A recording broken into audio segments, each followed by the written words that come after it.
다 같이 하나님의 말씀 누가복음 14장 25절부터 보시겠습니다. 누가복음 14장 25절. 수많은 무리가 함께 갈새 예수께서 돌이키사 이르시되 무릇 내게 오는 자가 자기 부모와 처자와 형제와 자매와 더욱이 자기 목숨까지 미워하지 아니하면 능히 내 제자가 되지 못하고 누구든지 자기 십자가를 지고 나를 따르지 않는 자도 능히 내 제자가 되지 못하리라. 너희 중에 누가 망대를 세우고자 할진대 자기의 가진 것이 중공하기까지에 족할는지 먼저 앉아 그 비용을 계산하지 아니하겠느냐. 그렇게 아니하여 그 기초만 쌓고 능히 이루지 못하면 보는 자가 다 비웃어 이르되 이 사람이 공사를 시작하고 능히 이루지 못하였다 하리라. 또 어떤 임금이 다른 임금과 싸우려 갈 때에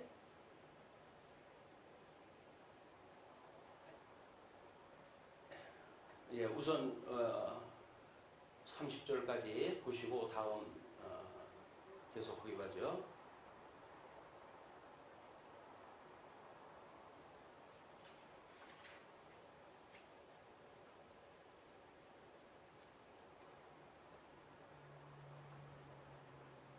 우리 지난 시간 확인했던 내용서부터 한번 검토를 갖다 해봐야 될 것 같아요.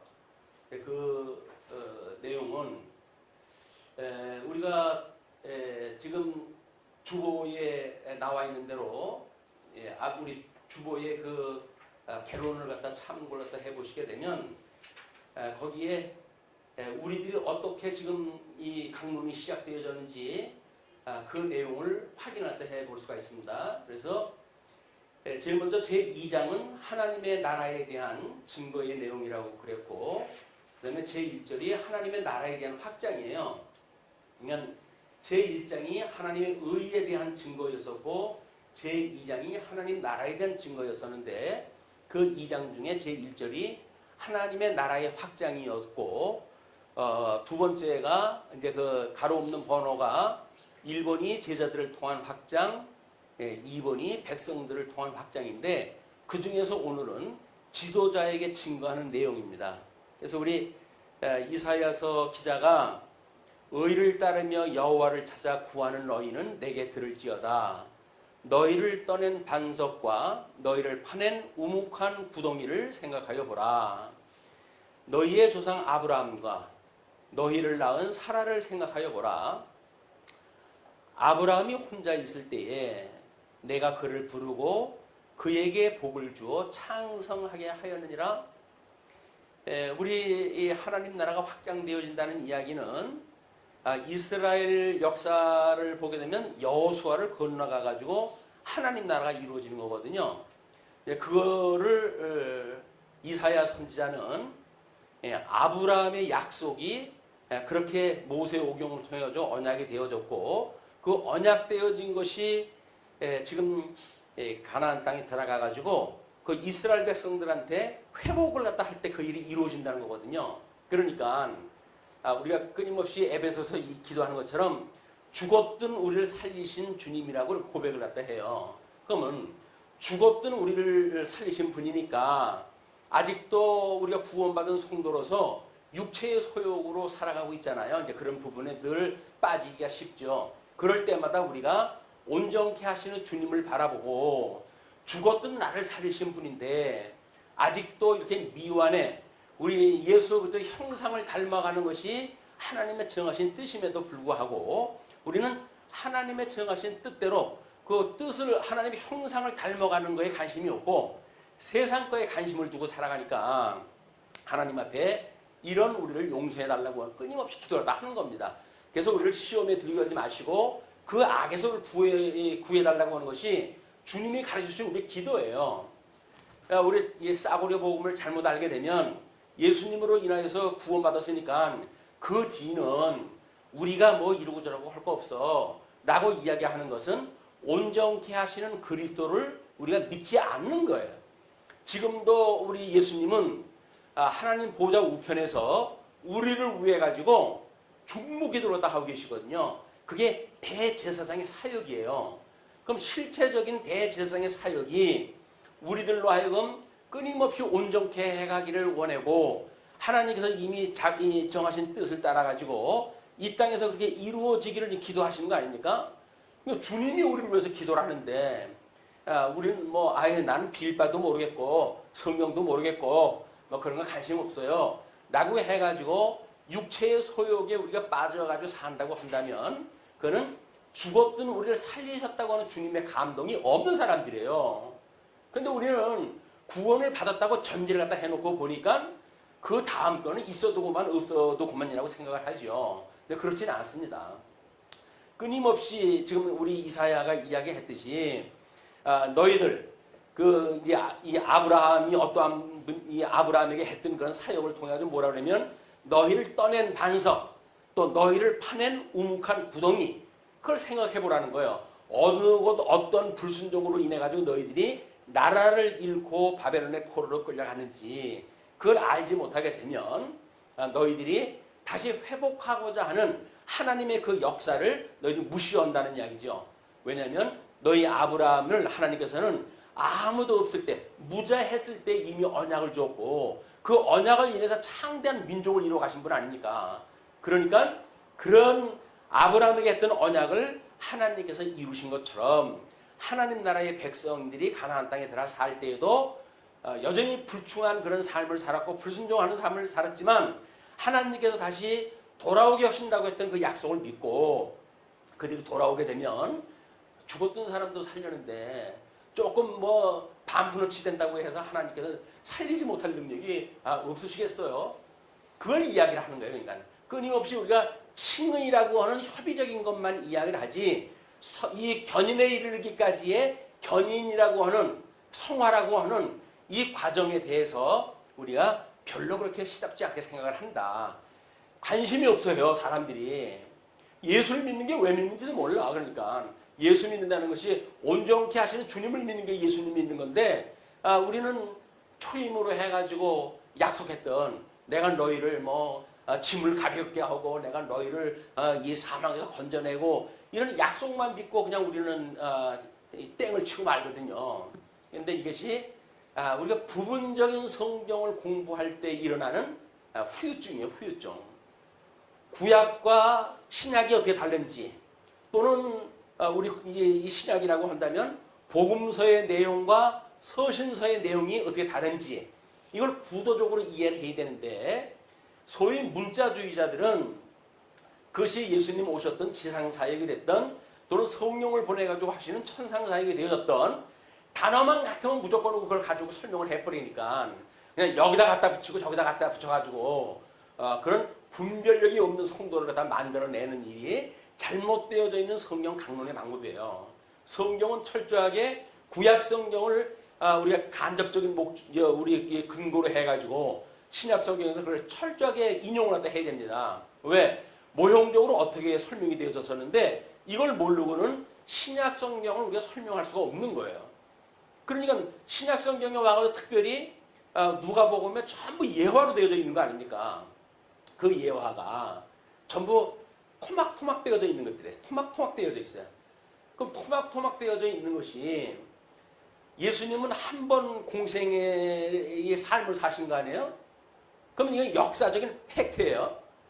그럼 이 역사적인 팩트가 누가가 받던 거하고 마가가 받던 거고 마태가 받던 거고 순서가 다르고 이런 걸 뭘로 설명을 합니까?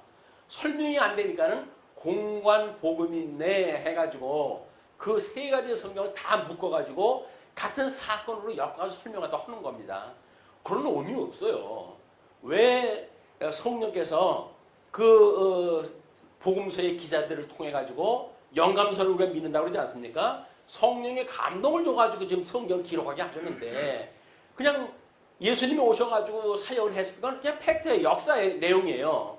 근데 그거를 마태는 마태대로 해가지고 편집을 갖다 했고 또는 마가는 마가대로 해가지고 편집을 갖다 했고 누가는 누가대로 이 편집을 했단 말이에요. 그런 그 편집을 했던 것이 구약 성경에서 이야기했던 기름 부음 받은 자가 어떠한 분인가 라고 하는 걸 다각적인 방법으로 해서 설명하는 기독론적인 설명이란 말이에요. 그러니까 성경은 사실은 신학서예요. 신학서. 하나님이 어떠한 분인가를 계시하는 성경이지 그걸 가지고 뭐 인간들이 이렇게 살면 복을 받고 저렇게 살면 복을 받고 하는 그걸 설명해 주는 게 아니라니까요. 근데 이걸 그런 식으로 우리가 이제 잘못 설명이 되어지면 이거를 잘못되어져 있는 윤리 막 이런 거에 의해 가지고 외식하는 기독교인들을 만들어내고 막 이것이 현금 우리들의 아픔이다.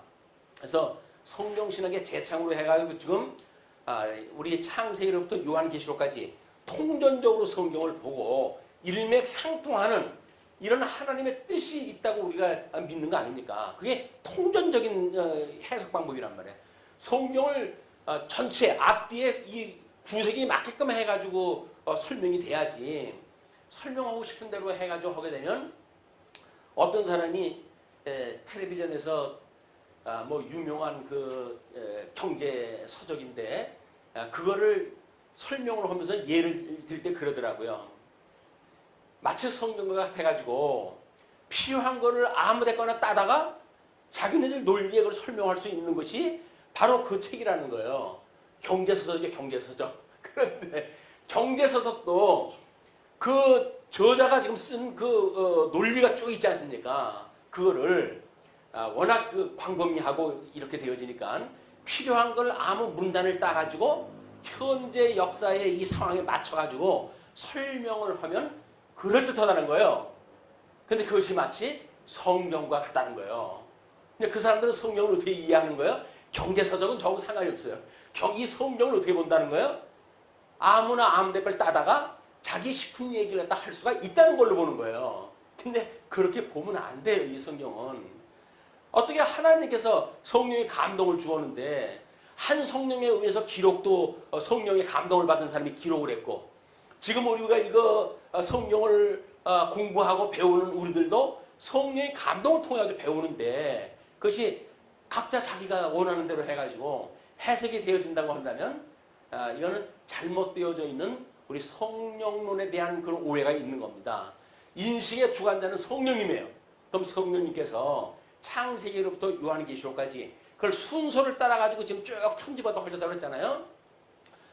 물론 구약성경은 이제 90년이 AD 90년이 돼가지고 현재 39권이라고 하는 그 순서대로 해가지고 목차가 결정이 됐어요. 그러나 유대인들이 보는 성경의 순서는 우리들이 보는 성경 구조로는 달라. 이 성경 순서하고 달라요.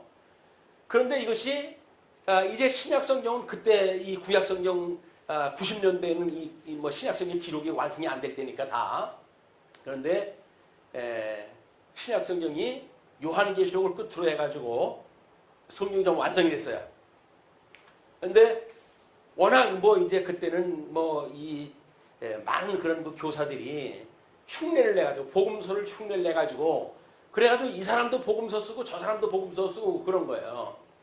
유다 복음서라고 한 것이 한번 나와가지고 그냥 세상에 시끌벅적을 하지 않았습니까? 왜 그게 진짜 복음이라는 거예요.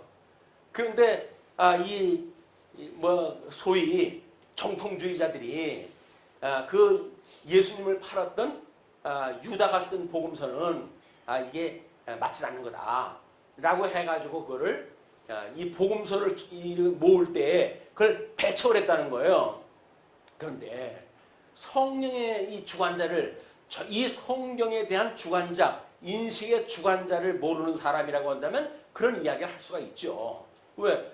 자기는 그걸 보니까 자기의 논리대로 설명하는데 너무 좋은 거예요. 그게 마치 영지주의자적인 어떤 신학적인 냄새가 풍기고 풍자적으로 설명할 만한 그런 요소들이 많고 다른 사람들한테 그걸 가지게 되면 뭐 동양학을 연구한 사람이 동양학에 대한 근거를 가지고 이제 설명을 할 수가 있고 라고 하니까 그것이 제일 유명한 성경이라는 거예요. 그게 너무나 이제 뭐 유명세를 타가지고 그걸 본 성도들이 야 이것이 진짜 성경이라는데 너희들은 왜 그 성경을 믿지 않냐 라고 해가지고 맨날 전화해가지고 구창한다는 거예요. 뭘 알아야지 이걸 성경이 뭔지를 알아야지. 자기가 알고 있는 정보가 가지고 부분적인 정보가 다라고 생각이 드니까 이런 성경의 해석 원리를 놓치고 사는 거다. 근데 열심히 신앙생활을 하시던 분들이에요. 근데 만약에 유다복음서를 가지고 그분의 신앙의 어떤 그런 자기의 기본을 삼는다고 한다면 유감스럽게도 그분에게는 구원이 없습니다. 이거 그런 걸 우리가 불쌍히 보여야 돼요. 성경, 우리들이 알고 있는 성경만 우리가 알고 있다고 해야 다가 아니라 잘못 알고 있는 성경관을 가지고는 구원의 역사가 없는 거예요. 그러니까 우리가 그렇게 해석하는 사람들이 불쌍히 여김을 받아야 되는데, 뭐 워낙 또 뭐 박사도 몇 개씩이나 가지고 있고, 뭐 동서 학문을 갖다가 전부 공부하신 분들이니까 거기 족을 다시는 분들이 없어요. 근데 이게 이제 뭐 우리 사도 바울을 보고 네가 많은 학문이 널 미치게 하였도다라고 비웃는 사람들이 있었는데, 지금 교사들은 그럴지도 몰라요. 저 사람이 너무 일반 학문을 갖다 많이 해가지고 미쳤다 저게. 그 성경은 하나님 말씀이라고 하질 않고 그분도 또 장로님의 아드님이거든요. 그런데도 불구하고 그 지경까지 되어졌다는 이야기는 그분 개인으로 해가지고 비극이에요. 그분 부모님 입장에서 보게 되면 장로님이고 권사님이고 그랬는데 얼마나 우에서 기도를 했다 허락했어요. 근데 그렇게 기도를 하면 뭘 합니까? 일반 학문에 취해가지고 이미 성령을 부정을 했다 하고 성경을 부정하고 자기 배운 학문 세계에다 이거를 짜깁기를 갖다 해가지고 자기 논리를 갖다 마치는 이런 세상을 살아가는 수단을 갖다가 삼는 이런 불상사가 만들어졌다. 우리는 그분보다 학식도 없어요. 그분이 알고 있는 신학의 이런 어떤 동서고금에 대한 고서를 갖다 우리는 공부한 바도 없어요. 그러나 하나님이 우리들에게 주셨던 66권의 성경, 이 성경만 하나님의 말씀이라고 하셨기 때문에 다른 학문이 필요 없다는 거예요. 필요 없는 것이 가르치는 데도 다 필요 있고 일반 공부하려면 필요가 있겠지요. 그러나 진리를 깨닫고 구원받는 데는 이 성경이면 충분하다는 이야기입니다. 이 성경을 그래서 열심히 성경을 공부하셔야 돼요. 요즘 돌아다니는 쓸데없는 그런 그 정보를 갖다 공부해가지고는 머리가 전부 혼돈스러워져요. 왜? 그 사람들은 자기 하고 싶은 얘기를 또 하는데, 이거 논리적으로 공부하는 사람이 엉뚱하게 그쪽으로 가가지고 그 얘기를 들으면 뒤죽박죽 되는 겁니다. 그렇게 되면 우리가 보고 있는 그 하나님, 삼위일체 하나님에 대한 모든 그 가르침이 깨져버리고 말아요. 자, 그러고 이제 우리 14장 1절로부터 24절까지가 지난 시간에 공부했던 거예요. 그런데 거기에 이 빨간 글씨로 낸 것이 우리가 논리 설명이라고 그랬어요. 그죠? 그것이 뭐냐면 하나님의 이야기니까 이게 무슨 스토리가 있을 거란 말이에요. 스토리가. 역사적인 팩트를 이렇게 나열했던 그런 내용인데 왜 그 팩트를 그렇게 나열했을까? 이건 누가가 봤을 적에는 거기에 무슨 이야기가 있단 말이에요. 그래서 스토리텔링이라고 그래가지고 이렇게 이야기했어요. 치유를 받으려면 그 이야기예요. 안식일날 그 난리를 갖다 치는 사람들한테 진정한 치유를 받는다는 이야기는 자기 부정을 한 자만이 가능하다. 자기 부정한 자는 이야기는 뭐예요? 결국은 예수님으로 인해 가지고 자기가 죽고 없어졌다는 거예요. 자기가 죽었다는 거예요. 그런데 자기가 죽고 없는데도 불구하고 예수님 믿고 살아갈 때는 우리는 뭘 가지고 살아가요? 전부 내 거 가지고 살아가죠. 우리가 나를 누가 업신여긴다고 그러면 길길이 뛰죠. 왜 그럴까요? 안 죽었거든요. 주님하고 함께 죽은 것이 세례인데 주님하고 함께 죽지는 않았어요. 그냥 예수를 믿는데도 불구하고 여전히 서슬이 포레가 살아있어가지고 나의 자존심만 건드려라. 그럼 넌 나한테 죽어. 라고 하는 것이 성도들의 관계란 말이에요. 이게 도대체 이게 무슨 일입니까? 이게 하나님의 말씀이라고 하는 그 이야기는 자기 부정이에요. 자기 부정. 나는 예수님과 함께 죽었어요. 그래야 율법의 저주로부터 우리가 진정한 구원을 받는 거 아닙니까? 살아있으면서 어떻게 구원을 받아요? 살아있으면서. 죽어져 있는 데서 우리가 진정 죽어야 산 생명의 세계에 살 수가 있는 겁니다. 그것이 수학에서도 마이너스 해야 플러스가 되어지는 거지. 마이너스 세계에 사는데 거기서 플러스에 우리들이 어떤 믿음을 가지고 있다고 한다면 더욱 사망의 세계가 굳게 되어지는 거예요. 그러나 마이너스인 사망 세계에서 거기서 죽어야 그래야 생명 세계를 비로소 우리가 영생의 삶을 사는 성도의 삶을 살게 된 거다. 그래서 자기 부정을 한 자만이 그리고 12절로 24절까지 그 잔치의 초청 대상에 대한 그런 걸 통해 가지고 회복이 가능하다. 그런 이야기, 회복이 가능하다.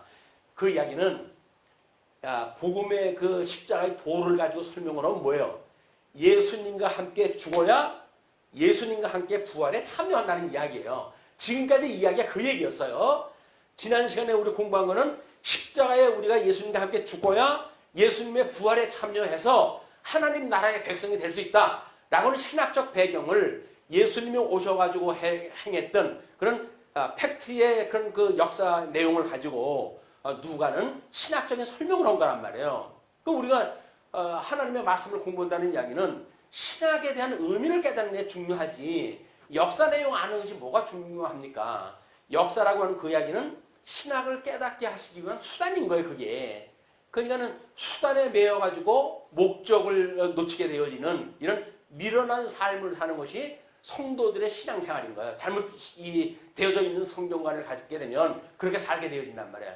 그래서 뭐 언젠가 성경의 다독을 갖다가 강조하고 그러는데 다독을 갖다가 뭐 몇 번 했다 그게 중요한 것이 아니라 하나님의 말씀이 이게 뭐냐 라고 하는 걸 깨닫게 돼야 되거든요. 그래야 예수님이 지금 이렇게 하나님 나라를 통해 가지고 이미 아담에게 주셨던 여섯째 날 창조했을 때 복을 주시고 그리고 생육하고 번성하라 그 다음에 땅을 정복하라 이 땅에 충만하라 땅을 정복하라 그리고 모든 걸 다스리라 라고 했던 복과 나라에 대한 언약을 갖다 줬다 그랬잖아요. 그것이 근본 언약이라고 우리 이제 성격을 매겨놓은 거예요. 왜? 그거는 창조 사역 때 주어진 거기 때문에 상대적일 수가 절대적일 수가 없어요. 그걸 가지고 하나님 복을 줬기 때문에 그 복이 영원한 복으로 해가지고 절대적인 복으로 설명을 해야 된다. 이렇게 나가게 되면 하나님은 저주받은 사람들을 만드실 수가 없어요. 지옥 가는 사람도 하나님은 만드실 수가 없는 거예요. 왜? 절대적인 복을 줬는데 절대적인 복을 줘놓고 그걸 어떻게 하나님이 뺏으십니까? 안 되는 거지. 근데 그런 하나님의 그런 그 성경의 구도를 갖다 모르게 되면 뭐 그것이 우리 인간한테 줬던 근본적인 거기 때문에 이건 바뀔 수가 없다. 뭐 이렇게 이야기를 하고 에덴 동산에 들어가가지고 이제 행위언약으로 인해 가지고 타락을 했단 말이에요. 그렇게 했을 때 첫 창조를 하나님께 실패했구나. 그래서 재창조를 딱 하시는 것이 예수님을 보내 가지고 이게 섭리하시는 역사다. 뭐 이렇게 이야기를 하거든요. 그 이야기는 뭐예요? 또 한마디로 하나님은 이렇게 능력이 없으셔가지고 실수하시는 하나님, 창조한 것이 실패하실 수 있는 하나님. 그렇기 때문에 어쩔 수 없이 재창조를 갖다 해가지고 일을 갖다 하실 수밖에 없는 하나님. 이런 하나님으로 이미 전제가 되어진 신학적 배경이라고 한다면 그건 가짜입니다. 그건 논리가 맞지 않는 거예요. 전능하신 하나님이고 천지를 지으신 하나님이에요. 그 하나님이 어떻게 자기네들이 그런 논리처럼 실패를 갖다 하고 하는 하나님이겠습니까? 그런 하나님을 믿는 사람들은 또 어떤 사람들이에요? 그러니까 우리는 전능하신 하나님이 왜 그런 역사를 했느냐? 그 이야기는 뭐라 그랬어요? 구약성경이 우리 선민 국가에 대한 언약 자손의 이야기가 결국 뭐라 그랬습니까? 예수 그리스도의 강탄, 고난, 죽으심, 부활에 대한 걸 예표적으로 보여주는 신학서라고 이야기했다면 신학서. 거기서 신학서의 신학적 의미를 갖다 모른다고 한다면 그냥 우리 유치원 아이들한테 가르치듯이 그때 그 아브라함은 어떻게 했고 그다음에 이삭은 어떻게 했고 야곱은 어떻게 했고 아주 인물 중심으로밖에 이야기할 수가 없어요. 인물 중심으로 갖다 해가지고 우리가 얻을 수 있는 교육은 뭘까요? 삶의 방법이겠죠. 그렇게 되어지면 그걸 뭐라고 해요? 다른 데서는 이솝 이야기라고 해요. 이솝 이야기. 말 못하는 짐승을 예를 들어가지고 인간의 어떻게 살아갈 바를 갖다 알려주는 이솝 이야기나 구약성경에 나와져 있는 인물 중심으로 해가지고 만약에 우리가 삶의 그걸 지혜로 만약에 얻는 거라고 이야기를 하게 되면 그야말로 우화예요, 우화. 그냥 그걸 해석하는 사람들도 마찬가지로 전부 그걸 우화로 설명했다 하는 거예요. 이제 성경 내용을 전부 우화로 설명했다 해요. 그것이 종교 개혁 전까지 그렇게 그것이 설교가 되어져 왔기 때문에 우리 하나님께서 말씀이 떠난 그들에게 어두움의 시대를 갖다 허락하신 겁니다. 그게 중세기의 암흑시대라고 그러는 거예요. 그러나 때가 되어지니까 하나님께서 우리 종교 개혁이라고 하는 걸 일으키게 하시고 그들로 하여금 역사적인 배경을 가지고 설명을 해야 돼 라고 하는 새로운 설교 방법을 제창을 하게 되어진 거예요. 그래가지고 그동안은 상징적 해석으로 되어졌던 해석이라고 한다면 그 다음에는 역사적인 배경이 있어야 된다 이렇게 이야기를 했던 거예요. 그리고 이제 근간에 이게 성경 신학자들이 우리가 문자적인 해석에 또는 역사적 해석에 신학적 해석까지 있어야 된다 이렇게 설명을 다 한 겁니다. 그러면 이제 더 확실해지겠죠. 거기에 우리 이제 통속 성경 개론서에는 우리가 실천 신학이라고 하는 것도 이미 하나님께서 열매를 맺게 하시는 분이기 때문에 하나님께서 열매를 맺게 하시는 실천할 수 있는 그런 신학을 갖다 우리한테 주신 거다라고 이야기해가지고 4대 신학설을 하나로 묶어가지고 설명을 해야 된다고 하는 것이 우리들의 설명 방법이란 말이에요. 그냥 조금은 독특해 이 방법이. 그렇기 때문에 너무 어려워요 라고 이야기하는 걸로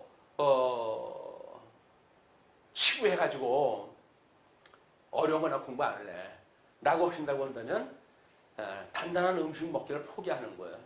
맨날 죽이나 먹겠다 그 얘기인데 죽은 이가 나기 전에 먹는 게 죽이지. 이가 전리도 바꿔가지고 이젠 그 간이 얼마나 튼튼한데 뼈다구까지 우걱우걱 씹어가지고 드시는 분들이 말씀을 갖다 든든한 말씀을 단단한 음식을 먹을 나이가 우리는 됐다. 그러므로 어려운 것은 반복해서 들으면서 우리가 믿음을 키워가야지. 난 몰라 라고 한다고 이야기를 하면 그러면 공부할 수 있는 의지가 없는 거예요. 공부할 수 있는 마음이 없다는 이야기는 뭐예요? 하나님께서 우리의 그런 마음을 안 주셨다는 이야기거든요. 그렇다고 한다면 그럼 우리 하나님 앞에 그걸 기도를 해야죠. 하나님 앞에. 자, 그렇게 해가지고 이제 오늘입니다. 1월 3일 25절로 33절 제자의 각오와 삶의 교훈으로 증거를 한다고 그랬어요. 이걸 이제 예레미야 30장 21절 말씀을 인용을 했는데 증인의 삶이란 도대체 뭐냐 그러면 그렇게 이렇게 해가지고 구원을 받고 다시 회복이 되어져 하나님 나라 백성으로 남은 자로 해가지고 하나님의 그 언약에 참여하는 자들이라고 한다면 거기에 참여한 사람들이 어떠한 이런 제자도를 가지고 살아가는가 그것이 지금 25절로 33절까지 이야기예요. 우리 주보를 갖다 보시게 되면 주보 앞면에 대열의문답 1번을 소개해드렸어요. 너무 자주 올려가지고 외우고 있는 그 말씀이지만 사람의 첫째되며 가장 높은 목적은 무엇인가? 사람의 첫째되며 가장 높은 목적은 하나님을 영화롭게 함과 영원토록 하나님을 온전히 즐거워합니다. 그러면 하나님을 영화롭게 하는 것, 영화롭게 한다고 영화로운 게 뭐라 그랬어요? 하나님의 영광을 우리 찬양하는 것. 그냥 하나님이 어떠한 분인 걸 알아야 우리가 찬양을 할 수가 있지 않습니까? 그건 우리가 기도할 때도 하나님을 찬양을 먼저 하고 그다음에 감사를 하고 이런 기도의 구도를 갖다 이제 이야기하는 것도 하나님이 어떠한 분인가를 깨닫는 일이 중요하기 때문에 그걸 깨달은 것만큼 하나님 앞에 찬양을 먼저 돌리는 거예요 우리가. 그리고 우리 죽었던 을 살리셔가지고 하나님 백성을 삼아 주셨는데 우리들한테 그렇게 그거 더 이상 감사한 게 어디 있습니까? 감사의 내용을 기도를 다 하는 거예요. 그리고 이제 구한다고 한다면 주님께서 의와 나라를 구하라고 그랬으니까 의와 나라를 구하게 되어지게 되면 나머지 건 어떻게 하신다고요? 그냥 주시겠다는 거예요. 우리 필요한 거 다 하신다는 거예요. 그러면 하나님께서 신학적인 하나님이 어떠한 분인가를 깨닫게 하시기 위해서 성경을 기록을 했어요. 그러면 성경을 통해 우리는 목적이 뭐예요? 거기에 계시되어진 하나님의 영광을 봐야죠. 근데 우리는 성경 공부하는 게 목적이 돼버렸어. 하나님은 거기에 나타나는 그 하나님은 별로 중요하지 않아. 그러다가 보니까는 뭐가 그래도 살아가야 될 거 아니겠어요. 그러니까 때로는 율법주의로 살아가기도 하고 때로는 신비주의로 살아가기도 하고 때로는 세속주의로 살아갈 수밖에 없는 것이 하나님의 영광을 찾는 일이 어떠한 건지 근본 목적인 걸 우리가 놓치고 살기 때문에 그렇다. 그래서 하나님의 먼저 영광을 돌리는 일은 매우 중요한 일이죠. 그 다음에 34절부터 35절이 제자의 본분에 대해서 빛과 소금을 비유를 드는 이야기인데, 그러면 증인의 삶이라고 하는 것이 예수님을 우리의 이제 증거하는 증인의 삶 아니에요. 그럼 증인이라고 하는 것이 딱 집어가지고 뭐냐? 그 이야기예요. 증인의 삶을 우리는 뭐 성령이 오시게 되면 권능을 입고 예루살렘과 온 유대와 사마리아와 땅까지 이르러 복음의 증인이 되리라라고 약속했다고 했고, 그것이 또 사도행전에서 다 이루어졌어요. 이제 땅끝까지 이루어졌고, 물론 뭐 로마 반도에 이제 포로로 끌려간 데까지만 기록이 되어져 있지만, 그러나 요한계시록의 역사적 배경을 보게 되면 땅끝까지 복음이 증거되어진 그런 상황 속에서 일곱 교회에 대한 교훈을 하나님께 주신단 말이에요. 그게 그러면 땅끝까지 다 이루어진 거거든요. 그 땅끝까지 이루어진 걸 가지고 거기에 우리가 밝히 확인하다 해야 될 리가 뭐겠어요. 증인이라고 하면 증거해야 될 무슨 무기가 있어야 될 거 아니에요. 그게 바로 성경에서 말하고 있는 십자가의 도다.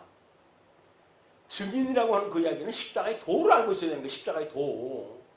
그 십자가의 도, 우리 이제 그 서두에서 이야기를 했지만, 그분과 함께 죽고 함께 살아나는 것, 우리를 위해서 십자가에 못 박아 죽으셨던 예수 그리스도의 비하의 신분, 또 우리를 사망에서 건져내시고 우리 영원한 영생을 주시기 위한 승기의 신분, 이것을 이루시는 삼직에 대한 예수 그리스도의 사역, 이런 걸 통해 가지고 예수가 그리스도라고 하는 사실을 우리가 증거를 다 해야 되거든요.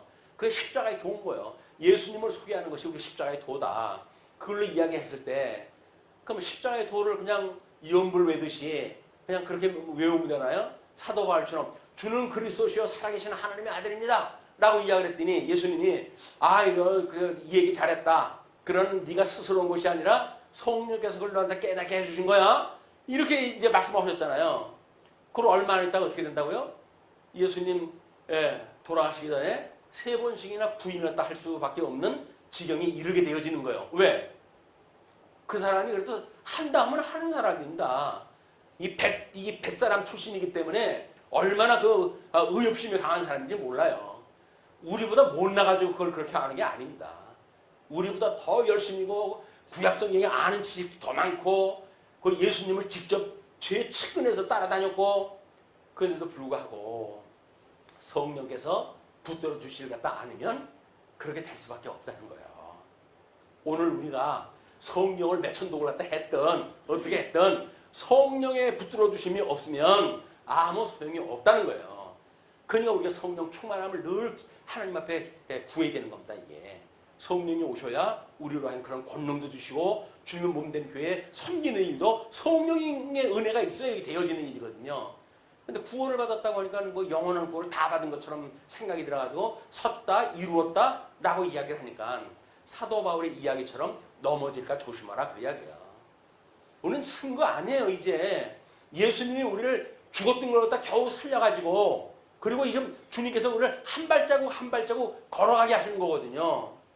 그러면 예수님의 손을 붙잡고 주님 다시 오시는 그날까지 우리가 단장하는 신부처럼 이렇게 살아가야지.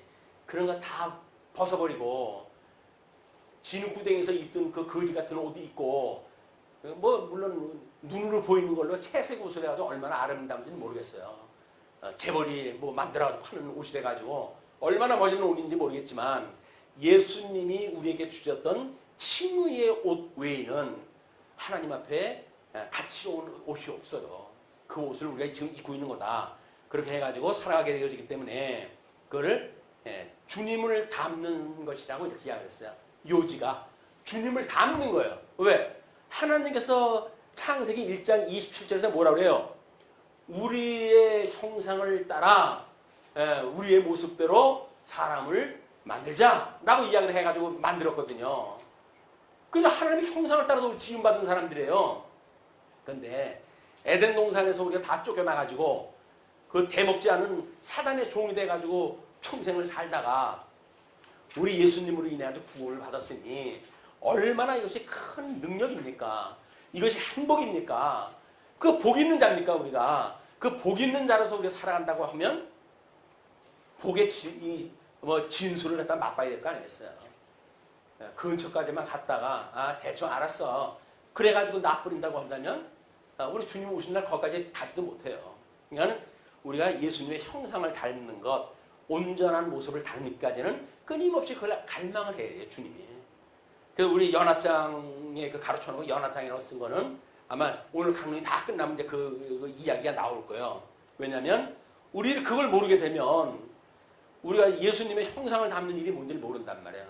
자, 그렇기 때문에 어떻게 그러면 예수의 초림과 재림이라고 하는 이런 중의적인 해석을 우리가 이제 해야 그렇게 성경에서 이야기하는 구약 성경 구약대로 신약은 신약대로 구약도 모세오경에서 언약했던 것이 이게 그 선지자들은 어떻게 설명을 했고 또는 하나님 나라에서는 그것이 어떻게 설명이 되어졌고 이걸 우리 공부할 수 있듯이 신약 성경도 마찬가지로 복음서로 성취됐던 예수님이 구약 성경의 언약을 다 이루셨어요. 그 이루셨던 그 내용을 새 언약을 갖다 주셔서 내가 이거를 구약을 폐하러 온 것이 아니라 이거를 온전케 하러 온 것, 아니 완전케 하러 왔다 이렇게 이야기를 했어요. 그 완전케 하셨던 말씀을 율법주의자들도 이룰 수 없는 그 일이기 때문에 천상에서 성령을 보내주셔가지고 친히 우리로 하여금 이루게 하신단 말이에요. 이루게 하시는 거예요. 그 이루게 하시는 우리 주님을 우리가 매일 우리가 체험하고 경험하고 동행하고 그것이 임마누엘 주님이라는 거거든요. 아쉬울 때 뭐 손 내밀 때만 임마누엘 주님을 따르는 게 아니라 주님하고 동행하는 삶, 주님과 함께 살아가는 삶. 그래서 예수님이 좋아하는 건 나도 좋아하고 예수님이 싫어하는 건 나도 싫어하는 이런 게 점점 완성도가 높은 것이 성화라고 하는 거예요. 성화. 우리 이제 그거를 그런 논리를 가지고 성경을 이해를 하셨으면 좋겠어요. 자, 그러면 이제 그것이 아까 이야기했던 남은 자의 회복 섭리 사역에 대한 이야기예요. 14장 전체 내용이 이야기예요. 물론 15장 내용도 10조를 통해 이야기한 내용이기 때문에 같은 맥락이에요. 그렇지만 분량이 많아가지고 15장은 띄어가지고 다음 주로 넘어가니까 요 원리에 따라가지고 우리가 어떻게 현상 세계, 이게 이제 팩트의 세계예요. 이거로부터 해가지고 신학적 의미를 갖다 깨닫는가에 따라서 영원한 하나님 나라의 소망을 가지고 살아가는가에 대한 문제이기 때문에 이런 하나님의 말씀을 깨닫는 일도 이런 구도를 가지고 묵상을 갖다 좀 계속 하시고 그래가지고 이렇게 전체 그림으로 이해를 하셔야 돼요. 성경 구절 맨 구절 외운다고 되는 문제가 아닙니다. 이거는. 자, 그러면 우리 이제 본문 읽었던 대로 우리 25절로 33절까지 제자의 각오와 삶의 교훈을 갖다 확인했잖아요. 거기에서 25절의 내용 중에 허다한 무리가 함께 갈세 이렇게 설명을 했어요. 그때에 다수는 예루살렘으로 향한 무리라고 이제 수석학자는 이야기를 합니다. 왜냐하면 먹고 배부른 까닭에 따라다니는 사람들도 있겠지만 그때는 허다한 무리가 왜 예수님하고 함께 예수님이 예루살렘으로 내려가는데 함께 내려가는가 그 이야기는 그때가 6월절 큰 절기를 지키기 위한 때이기 때문에 그렇다는 거예요. 이제 동행을 했기 때문에. 요한복음 6장 26절에 보게 되면 예수께서 대답하여 이르시되 내가 진실로 진실로 너희에게 이르노니 너희가 나를 찾는 것은 표적을 본 까닭이 아니요 떡을 먹고 배부른 까닭이로다. 그래서 이것이 예수님이 하셨던 말씀이 오늘날 우리에게도 이것이 주시는 말씀이라고 한다면 깜짝 놀라야 돼요. 우리가 왜 너 나를 따라왔냐, 왜 나를 갖다 이 성경에서 찾고 있느냐 라고 이야기할 때 뭐라고 이야기하시겠어요? 주님을 갖다 믿으면 복 주신다면요, 먹을 거 넉넉하게 주신다면요, 가난한 자들을 갖다 도와주신다면요, 그래서 제가 주님을 따라다니죠. 이렇게 이야기하는 거는 육적인 걸 위해서 예수님을 믿는 거예요. 그러니까 죽었던 우리가 살았다는 이야기는 영적인 겁니다. 영적. 그래서 우리의 씨름은 혈과 육에 대한 것이 아니라 공중 권세 잡은 자들에 대한 그 싸움인 거예요. 우리가 어떻게 신령한 의미를 깨닫고 신앙생활하는가는 매우 중요합니다. 물론 이런 내용이 어려우니까 우리 유치원, 뭐 초등부, 유년부 이런 그 아이들에게는 육적인 방법으로 우리가 설명을 하지요. 그러나 어른들은 이미 그런 것들은 다 이제 세상 사는 경륜을 가지고 봐도 다 깨달았잖아요. 지금도 뭐 먹는 거 타령하고 이렇게 하면은 이 얼마나 이게 지금 피곤한 삶입니까? 그런 그 생각을 가지고 있는 분들이 현재 이 팬데믹이라고 하는 역사도 해석이 안 되는 거야.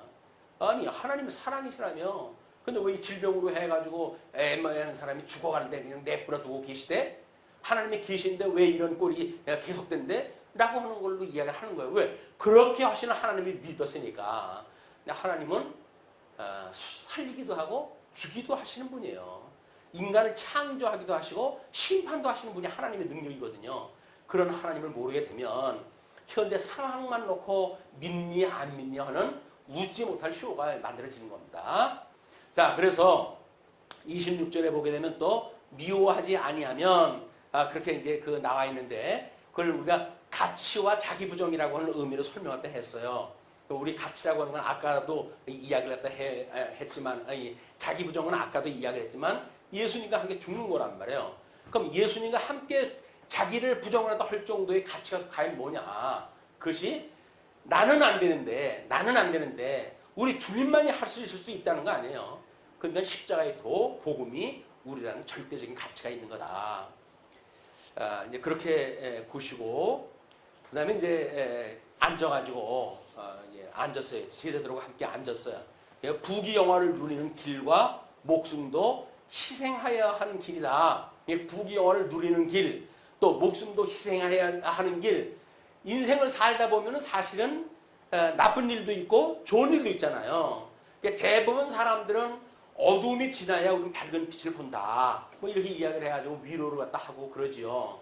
그러나 그것이 방법적인 걸로만 어두운 길, 밝은 길이라고 한다면 신학적인 의미가 없는 거예요. 그건 무슨 의미가 있는 거라고요? 예수 그리스도의 죽으심과 부활이라고는 십자가의 도에만 그게 적용되는 이야기입니다.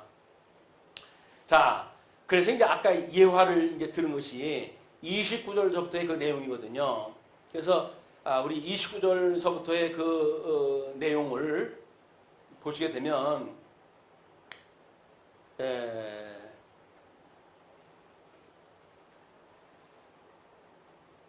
29절서부터 이렇게 돼 있어요. 29절에 그렇게 아니하여 그 기초만 쌓고 능히 이루지 못하면 보는 자가 다 비웃어 이르되 이 사람이 공사를 시작하고 능히 이루지 못하였다 하리라.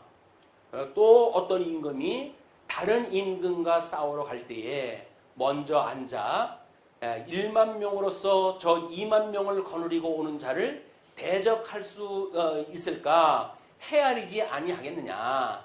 만일 못할 터이면 그가 아직 멀리 있을 때에 사신을 보내어 화친을 청할지니라.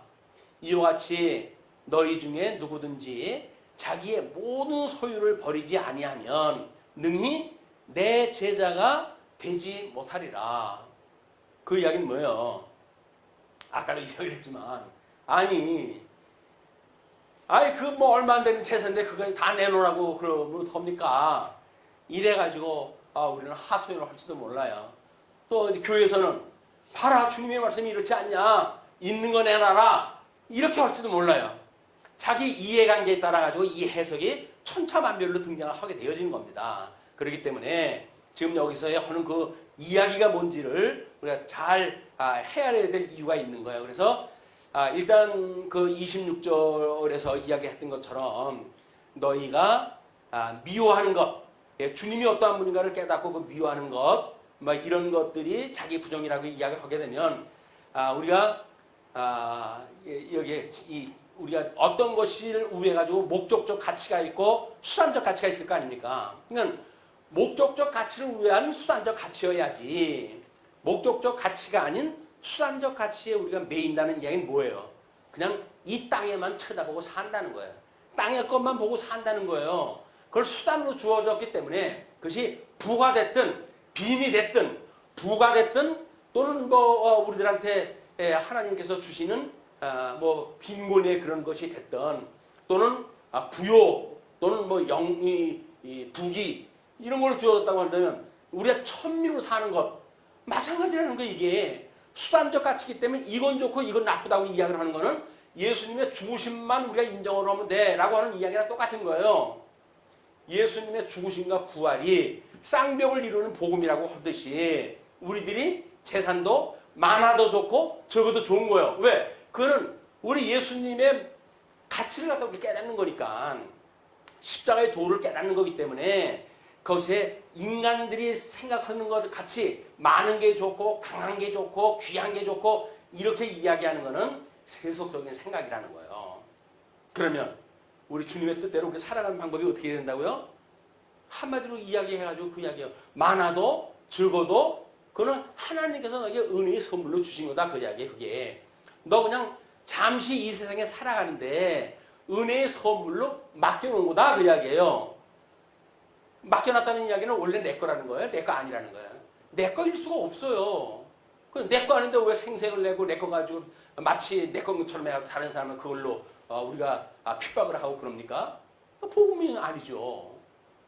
주님을 닮아가는 형상을 우리가 산다는 이야기는 뭐예요? 가난한 사람도 부한 사람도 하나님께서 우리를 인도하시는 방법이에요. 그래서 우리 시편에서 다윗이 이야기한 것처럼 우리가 사망의 음침한 골짜기를 지날지라도 나는 해를 두려워하지 않는다. 왜? 하나님이 함께 하시니까. 가난한데 하나님이 함께 하신다는데 제일 부유하신 분이 나하고 함께 하는데 아니 근데 돈 몇 푼 있다고 해가지고 그걸로 기죽어야 됩니까? 또 돈 몇 푼 있다고 해서 다른 사람을 위해서 이걸 의시돼야 됩니까? 모르는 거니까. 복음을 모르니까 그래. 함께 계신 분이 누구인지 모르니까 그러는 거야. 천지를 지으시는 하나님이 함께 한다고 하는데 그걸 모르니까 기껏 해가지고 세상 심판날 다 불구덩이다 집어넣고 그것이 가치인 줄 알고 움켜쥐고 세상을 살아간다. 비극입니다. 그거는. 복음을 아는 분들은 그러는 게 아니에요. 그렇다고 해가지고 가난한 걸 위해서 기도를 하는 것도 아니에요. 하나님께서 가난하고 싶다고 해서 가난해지나요? 그런 하나님의 능력을 갖다 주셔야 또 거기서 이어나갈 수가 있지. 그냥 스스로 자기는 가난한 사람이야 해가지고 있는 거 다 팔아가지고 다른 사람 주고 그래가지고 맨발로 다니는 분도 있고 그러지 않았어요? 맨발로 다녀도 여전히 가서 쉬실 집이 괜찮은 집인가 보더라고요. 네. 자기를 부정한다는 이야기는 그렇게 다른 사람에게 연출하거나 보여주기 위한 것이 아니다.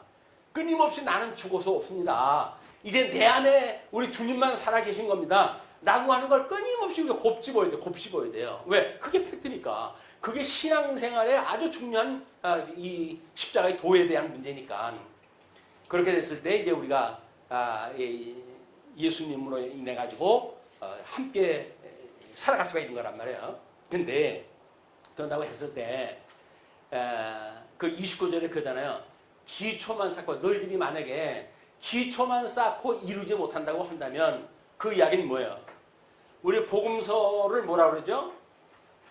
그거를 기초라고 그래요. 기초. 교회의 기초. 머릿돌이 된단 말이에요. 그리고 교회는 그 위에 세우는 반석 위에다 세우는 집이거든요. 그러니까 기초를 갖다 할 때 예수님이 오셔가지고 이제 다 내가 너희들 이루어질 거야. 성령이 오시게 되면 이거 깨닫게 하실 거야. 라고 해서 승천하셨거든요. 이 지상에서 하실 일을 다 끝나고 올라가셨단 말이에요. 그런데 교회에 초청을 받은 사람들이 헌대는 얘기가 아이 주님이 나 구원을 시켜줬는데 뭐가 더 필요해? 라고 하는 그 이야기는 뭐예요? 그 위에다가 집 짓는 일을 안 하겠다는 이야기예요. 교회를 위해 섬긴다는 이야기는 그 반석 위에다 집을 짓는다는 이야기입니다. 집을 짓는다는 이야기. 거기에 집을 짓는다는 이야기가 뭐예요? 내 안에 내가 지어져가는 성전이라고 고백하는 삶을 산다는 이야기거든요. 내 안에 정말 성전을 지어가고 있습니까? 내 안에 성전 때문에 우리가 지어가고 있는 삶인가요? 그게 아니고 종교 생활 얼마든지 할 수가 있죠. 그런데 만약에 그렇게 했을 때 우리가 교회 생활을 해야 되니까 이것도 해야 되고 저것도 해야 되잖아요. 그거를 보통 기독교 윤리라고 사람들이 이야기를 하는 거예요. 이렇게 예수님을 믿으면 이렇게 살아야 된다는 이야기거든요. 그런데 우리 성경에서는 경건의 모양은 있으나 그거를 주관하시는 자를 부정하게 되면 그런 자들 앞에서 너는 속히 돌아서래요. 왜? 이 흉내만 내는 사람들이니까. 흉내 내는 사람들을 뭐라 그래요? 그게 속과 겉이 다른 사람, 외식하는 사람. 그걸 예수님 제일 싫어했던 바리새인들의 모습이란 말이에요. 바리새인들의 모습. 근데 그 바리새인들이 함께 성경에서 공부할 적에는 복음서에서 이야기를 하니까 그러네. 저게 왜 시키는 거네. 라고 해가지고 우리는 예수님의 그 말씀에 동의를 할 수가 있어요. 근데 실질적으로 주님의 몸된 교회에 그 집을 지어가는 삶에 우리가 있을 때에는 그런 게 부담이 되어지거든요. 예수님이 다 해주신다고 그러는데 저한테 좀 어려움 없이 해주세요. 뭐 그렇게 힘들게 하십니까? 라고 해가지고 마치 그냥 뭐 무임승차라고 해가지고 아무런 거기 믿음을 화합하는 조건이 없다고 생각이 드니까 거기에 히브리서 기자가 우리한테 경고했던 것처럼 그들이 왜 복음을 듣고도 거기에 참여치 못했는가? 그 이야기는 복음에 자기 믿음을 화합지 못했기 때문에 그런다는 겁니다. 객관적인 진리는요, 우리가 믿거나 믿지 않거나 그냥 진리래요. 뭐 우리가 뭐가 대단하다고 골고 우리가 믿어야 주님께서 진리라고 그러시겠어요. 우리는 상관없이 그냥 진리예요. 그건. 하나님의 말씀은 진리예요. 근데 은혜를 입은 사람들은 그 진리를 진리라고 여길 만큼 열매를 맺고 살아간단 말이에요. 아닌 사람들은 그 사람들은 이제 그거 믿음을 화합지 않으니까 도중하차가 되어지는 이런 문제가 만들어진다. 예. 다음 30절로 32절 그 이야기도 똑같은 이야기인지 전쟁에 대한 예를 갖다 해가지고 소개가 되어진 건데 하나님과 원수되어졌던 30절에 그렇게 설명이 되어져 있죠.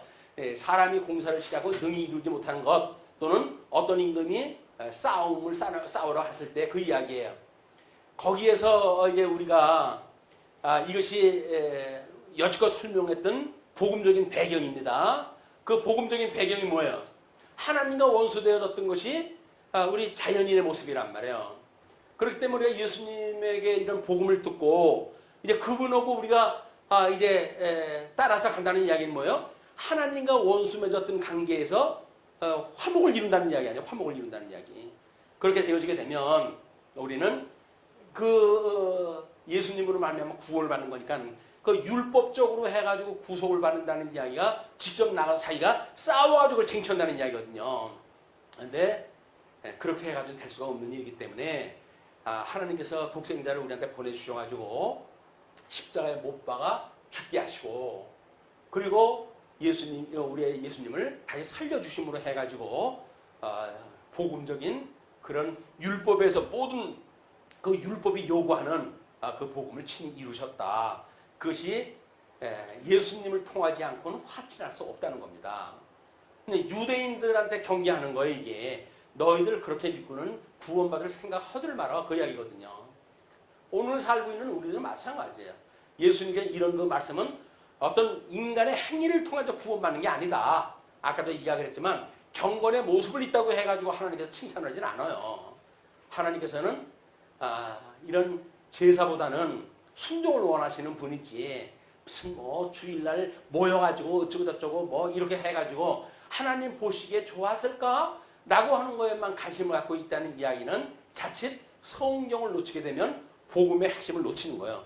복음의 핵심을 놓치는 일이 결국은 이렇게 하나님과 화목을 취해야 되는데 화친을 취하지 못하게 되어진다. 그것이 우리 이제 32절에 만일 못할 터이면 그가 아직 멀리 있을 때에 사신을 보내어 화친을 청할지니라. 사신을 보낸다는 이야기는 뭐예요?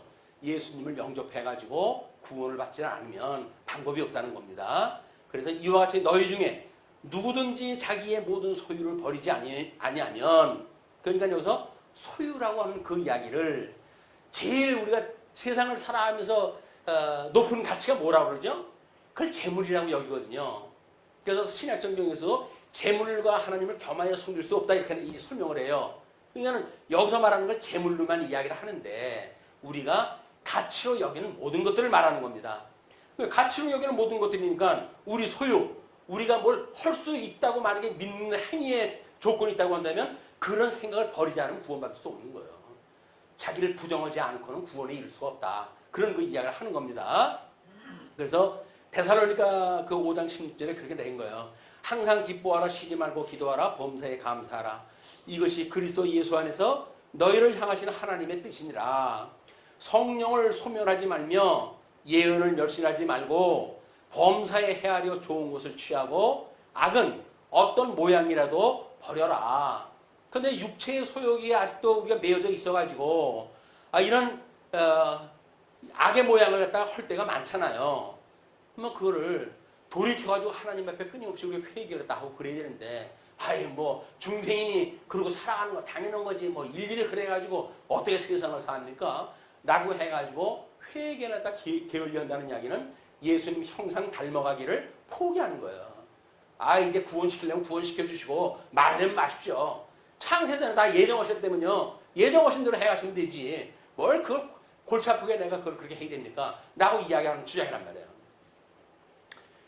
하나님을 그렇게 없이 여기는 그 일은 하나님의 이름을 망령되이 여기는 거나 똑같은 거다. 그래서 23절에 그래요. 강이 평강의 하나님이 친히 너희를 온전히 거룩하게 하시고 또 너희의 온 영과 혼과 몸이 우리 주 예수 그리스도께서 강림하실 때에 흠없게 보존되기를 원하노라. 너희를 부르시는 이는 미쁘시니 그가 또한 이루시리라. 어떻게 하는 거예요? 그러니까 우리 그럼 절대 가치를 갖다 믿고 그럼 수단적 가치 포기하고 그러고 우리 하라는 이야기입니까? 이런 것이 아니라 주님께서 그렇게 하시니까 온전케 하시는 주님을 바라보고 그걸 믿고 살아가는, 믿음으로 살아가라, 그 이야기예요. 믿음으로 살아간다. 믿음으로 살아가는 것. 성도는 어떻게 믿음으로 사는 거예요? 자기 의의를 자랑한다고 한다면 그거는 자기 부정을 갖다 안 하는 겁니다. 그래서 우리 언약의 성질과 본 탈속과 자기 부정이라고 이야기를 하는데, 신앙의 동기를 유발하는 은혜성, 신앙의 근거를 제시할 실효성, 또 신앙의 대상을 지시할 주권성, 이런 개념으로 나눠가지고 한번 이야기를 생각을 해봤어요. 다음 이제 34절로부터 35절까지입니다. 34절로부터 35절까지 내용이 소금이 좋은 것이나 소금도 만일 그 맛을 잃으면 무엇으로 짜게 하리요? 땅에도 거름에도 쓸데없어 내버리느니라. 들을 끼가 있는 자는 들을지어다. 간단히 두 절로 해가지고 끝을 냈어요. 그 뜻의 내용이 뭡니까? 결국 빛과 소금은 제자의 본분에 대한 이야기입니다. 본분, 제자의 본분. 그러면 예수님이 이렇게 말씀하셨던 거는 그냥 느닷없이 그냥 그 이야기를 하신 건가? 아니면 구약에 어떤 데 근거를 가지고 하셨을까? 예레미야 9장 20절을 보면 이렇게 되어져 있어요. 부녀들이여, 여호와의 말씀을 들으라. 너희 귀에 그 입의 말씀을 받으라. 너희 딸들에게 애곡하게 하고 각기 이웃에게 슬픈 노래를 가르치리라. 무릇 사망이 우리의 창문을 통하여 넘어 들어오며 우리 궁실에 들어오며 밖에서는 자녀들을, 거리에서는 청년들을 멸절하려 하느니라. 너는 이같이 말하라. 여호와의 말씀에 사람의 시체가 분토같이 들에 떨어질 것이며 추수하는 자의 뒤에 버려져 거두지 못할 곡식된 것 같이 되리라. 하나님께서 이스라엘 백성들을 불순종했을 때의 그 저주와 예레미야를 통해서 이렇게 예언을 했던 거예요. 그런 그 일이기 때문에 너희들이 그렇지 아니한다고 한다면, 소금과 같이 소금의 그 맛을 잃어버린다고 한다면, 우리 하나님께서 너희들한테 주었던 율법의 본질을 놓친다고 한다면 그걸로 해가지고 외식이나 해가고 자기 어떤 자랑이나 해가는 일삼는 그런 그 행위를 한다고 하면 너희들은 모든 걸 이제 포기를 하게 되어진다는 거예요. 하나님께서. 그렇기 때문에 우리 히브리서 기자가 이렇게 이야기를 합니다. 그러므로 우리는 두려워할지니 그의 안식에 들어갈 약속이 남아있을지라도 너희 중에는 혹 이르지 못할 자가 있을까 함이라. 신약성경의 내용이에요. 히브리서는. 그러니까는 구원 다 받은 사람한테 왜 이런 이야기를 갖다 하지요? 그래서 히브리서 기자가 복음을 모르는 사람인가? 라고 생각을 하실 수 있을 거예요. 그러나 너무나 잘 알고 계신 분이에요. 그러니까 구원, 이신칭의 라고 하는 걸 오해를 해가지고 믿음으로 구원받는 것, 그거는 날라리로 살아가도 하나님께서 믿기만 하면 되는 거야. 근데 뭘 믿는데? 라고 이야기를 하게 되면 죄에서 나 살려주셨다며. 죄에서 살려주셨고 너를 살려주신 분이 또 어떻게 하시는데 너로 하여금 거룩하게 하시는 분이라고 믿냐? 그게 믿어지면 거룩한 분은 믿어야 될 거 아니겠어요. 거룩하게 하시는 분을 믿어야 우리가 온전케 하시는 그분을 바라보고 살 거 아닙니까? 근데 그거는 왠지 부담스러워. 왜? 허락을 하는 게 많거든요, 거기에는. 아니, 주님께서 온전케 해가신다고 그러면서 뭐 이것도 하고 저것도 하라고 이야기를 하게 되면 율법에서 이야기하는 것보다 더 많은 걸 갖다 허라는 거예요, 이게. 예? 온전케 하시는 주님을 우리가 못 만나게 되면 그래서 우리는 천국에 갈 수가 없는 거예요. 하나님을 믿을 수가 없는 거예요. 근데 온전케 하시는 예수님을 만나면 그분이 온전케 가신다고 그러니까 아유 주님이 하시는군요. 주님 못 만났으면 내가 어떻게 뻔했어요. 나가 이제 그분을 향해가지고 함께 우리가 살아가는 일이 이 삶의 기쁨이 되어야 되는데 예수님 믿고 뭐 생각하는 거는 잠시 잠깐 교회 왔을 때만 그리고 헤어져 세상에 나가게 되면 그 다음에 뭐 일상에 빠져가지고 이러고 저러고 살아가야 되니까 예수님 다 잊어버리고 살아가게 되어 있다. 예, 그래서 이제 거기서 이제 그들에게 그들과 같이 우리도 복음 전함을 받은 자이니 들은 바 말씀이 그들에게 유익하지 못한 것은 듣는 자가 믿음과 결부시키지 아니함이라. 이미 믿는 우리들은 저 안식에 들어가도다. 그가 말씀하신 바와 같으니 내가 노하여 맹세한 바와 같이 그들이 내 안식에 들어오지 못하리라 하셨다 하였으니 세상을 창조하실 때부터 그 일이 이루어졌느니라. 그래서 우리가 아버지의 뜻이 하늘에서 이루어진 것처럼 이 땅에서 이루어지기를 끊임없이 기도한다 하는 거예요. 왜? 창조 사역을 통해 가지고 이미 그 예정대로 이루어가시는 이 기본을 갖다 다 만드셨거든요. 그리고 에덴 동산에 들어가가지고 이제 섭리 사역을 통해 가지고 아담 한 사람을 인해 가지고 택자도 만들고 불택자도 만들고 이 아브라함으로 인해 가지고 구드라의 첩을 통해 가지고 이스라엘 백성을 공격하는 무리들도 만들고 때로는 뭐 이스라엘 12지파를 통해 가지고 하나님 나라를 누리고 살 백성들도 하는 게 다 만드시죠. 그러나 그걸 만든다고 다 그렇게 살아갑니까? 안 되잖아요. 결국은 남은 자들만 돌아오게 되지 않습니까? 남은 자들만. 그것이 우리 바벨론의 포로로 끌려갔을 때 거기서 마음을 다하고 정성을 다하고 뜻을 다하여 돌아오게 되면 정령 주님께서 받아주세요 라고 했던 솔로몬의 기도이기도 하고 신명기에서 했던 약속의 내용이기도 한 거예요. 그 약속대로 우리가 바라보고 이렇게 이야기를 다 하듯이 이거는 예수님 우리 요한계시록을 공부할 때 그랬잖아요. 그걸 신약성에서 이기는 자, 내가 이기는 자에게는 이런 복을 주리라 라고 했던 것이 결국은 이기는 자, 하나님의 그거를 은혜로 믿고 그래서 그걸 이기는 자예요. 은혜로 믿는 사람들을 이기는 자라고 그러는 거예요. 자, 이제 그렇게 해서 우리 아까도 말씀을 드렸지만 남은 자의 회복 섭리 사역 그냥 끊임없이 반복되어지는 이야기고 그 성경 해석 문제에 있어서 우리 이 모세 오경 또는 선민국가에서 이루어지는 일 이건 다시 예수님에 대한 공생애로 또는 지상 사역으로 이건 언약이 되어져 가지고 주님의 몸된 교회를 이뤄가시는 거고 형식이 똑같고 원리가 똑같다. 그러니까 어느 곳의 이 말씀인지를 잘 분별하지 않으면 예수님이 지상 사역을 하는 이야기를 가지고 마치 지금 천상 사역이 이야기하는 것처럼 이야기돼 가지고 그러니까 어떤 사람이 그러더라고요. 남 장로 임직식에 와가지고 여러분들은 다른 사람 섬길 생각을 하지 마십시오. 축사를 또 하면서 내가 축사를 하러 왔으니까 여러분들 교회 열심히 섬기십시오. 이런 얘기 할 줄 알았죠? 아닙니다. 여러분들 섬기지 마세요. 왜? 주님께서 섬기시니까요. 주님께서 섬기시니까 장로 임직된 사람한테 섬기는 일을 하지 말라는 거예요. 이런 무식한 일이 어디 있습니까?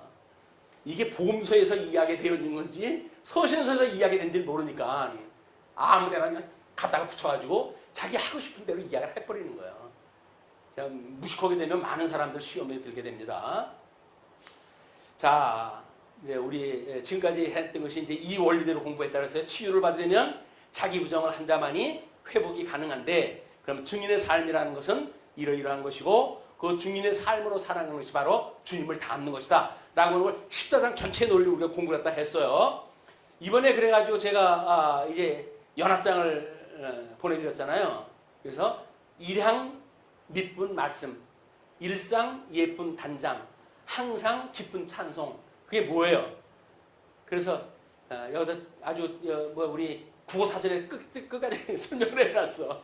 이 일양이라고 하는 그 이야기는 언제나 한결같이 변함없는 말씀이니까 여기서 주여 영생의 말씀이 여기 있사오니 우리가 누구에게로 가오리까?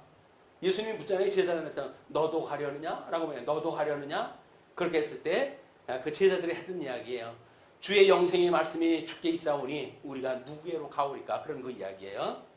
그리고 일상은 매일 반복되는 보통의 일을 갖다 이야기하는데 예쁜 단장이라고 그랬잖아요. 그것이 신부가 남편을 위하여 단장한 것 같더라. 그냥 끊임없이 우리 신부가 신랑을 사모해가지고 그분이 오실 때까지 아니 뭐 결혼식을 갖다 해도 뭐 미백을 갖다 하느니 어쩌니 해가지고 마사지를 갖다 받고 그러는데 우리 신랑 대신 예수님이 오신다고 그러는데 그분이 형상 담고 싶지 않으십니까? 단장을 하는 게 그래서 뭘로? 하나님의 의의 옷으로 끊임없이 흙이 묻었는지 때가 묻었는지 그걸 하는 일이 단장하는 일이다. 그러면 항상 기쁜 찬송이라고 이렇게 이야기했어요. 항상은 어떤 경우든 뭐예요? 많든 적든 높든 낮든 강하든 약하든 어떤 그런 그 경우든지 간에 한결같이 그 이야기예요. 그래가지고 내 영혼아 여호와를 송축하며 주님을 찬송하는 것은 자기 마음에 들어야 찬송하는 게 아니에요. 하나님의 뜻을 알았을 때 찬송이 나오는 겁니다. 그래서 여호와를 찬송하며 또 그의 모든 은택을 잊지 말지어다. 좋을 때 필요할 적에만 생각이 나고 그 다음에 다 잊어버려. 근데 이걸 잊어버리니까 우리가 여호와여 나를 기억하게 하옵소서 그런 찬송이 나오는 겁니다. 끊임없이 나는 죽은 사람이지 이건 내게 아니지 주님께서 잠시 나한테 맡겨놓으신 거지 이게 생각이 나야 그걸 가지고 선한 일을 할 거 아닙니까? 그게 뭐 자기 품을 파는 일이 됐든 뭐가 됐든지 간에 근데 이건 내 건데 라고 하는 순간 말씀 다 잊어버리고 그렇게 살아가게 됩니다. 예, 다음번에 우리 15장을 가지고 이제 아브라함의 하신 언약, 야곱 족속이 하시는 약속, 돌아온 구속받은 자들 이런 주제를 가지고 설명하도록 하겠습니다. 기도하시죠. 예, 자비로우신 우리 하나님 아버지 은혜를 감사합니다. 우리 주님 공생의 기간을 통해서 역사하셨던 이런 역사적 사실을 가지고 복음서의 기자들은 각기 하나님의 직임에 대하여 또는 주님의 신분에 대하여 주님의 사역에 대한 것을 적절하게 설명하기 위해서 이렇게 배치한 것을 저희들이 끊임없이 확인하고 또 확인하고 있습니다. 우리의 이런 분별할 수 있는 은혜를 주신 하나님 아버지 은혜를 감사하고 감사합니다. 이런 그 은혜의 감동이 우리 믿음의 열매로까지 나타나서 정말 예쁜 단장을 하고 끊임없이 우리가 주님을 찬송하는 이런 기쁜 찬송이 쉬지 않는 우리의 신앙생활이 되어지길 소원합니다. 21년도 특별히 은혜의 장중에 저희들 붙들어 주시길 빕니다. 이제 이 때가 어두워서 이런 때에 주님께서 특별히 말씀운동 서원교회를 세워주셨고 우리들을 통해 가지고 진리의 말씀을 전승하고 보수하게 하시기 위한 이런 은혜의 역사를 갖다 펴신다고 하는 것을 우리가 아버지의 뜻으로 받아들이고 있습니다. 이제 그 뜻을 가지고 있는 자들 위해 우리 주님 크신 은총이 늘 함께 하시기를 소원합니다. 그래서 말씀을 전하는 자 또는 연보를 우리가 통해 가지고 주님의 몸된 교회를 섬기는 자 때로는 받은 은사를 따라서 이 모양 저 모양으로 섭리하시는 그래서 순종하고 살아가는 모든 성도들 위해 크신 은총으로 함께 하시기를 소원합니다. 그래서 우리 주님을 위해서 살아가는 삶일진데 그들이 방해받지 않도록 영육간의 강건함으로 붙들어 주시옵소서. 또 우리 이 코로나 사태가 심각해져서 2주나 연장이 되어진다고 합니다. 우리 주님 저희들 이럴 때나 저럴 때나 그런 걸로 마음 빼앗기지 않도록 늘 지혜로 깨어있게 하셔서 기쁨 중에 찬송할 수 있도록 인도하여 주시길 빕니다.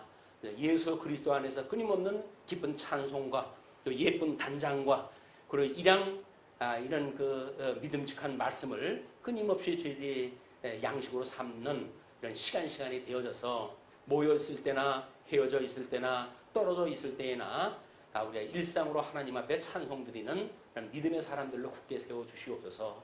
우리 주님께서 우리 은혜의 장전에 붙들어 주시지 않으면 저희는 아무것도 할 수 없는 줄로 압니다. 그러므로 또 우리 말씀으로 다시 만날 때까지 은혜의 장전에 붙들어 주시길 소원하고, 또 주를 위해서 선한 일을 하는 모든 성도들을 위해 주님께서 크신 은총으로 함께하여 주실 것을 믿사옵고, 우리를 구원하신 우리 주 예수 그리스도 이름으로 기도합나이다. 아멘.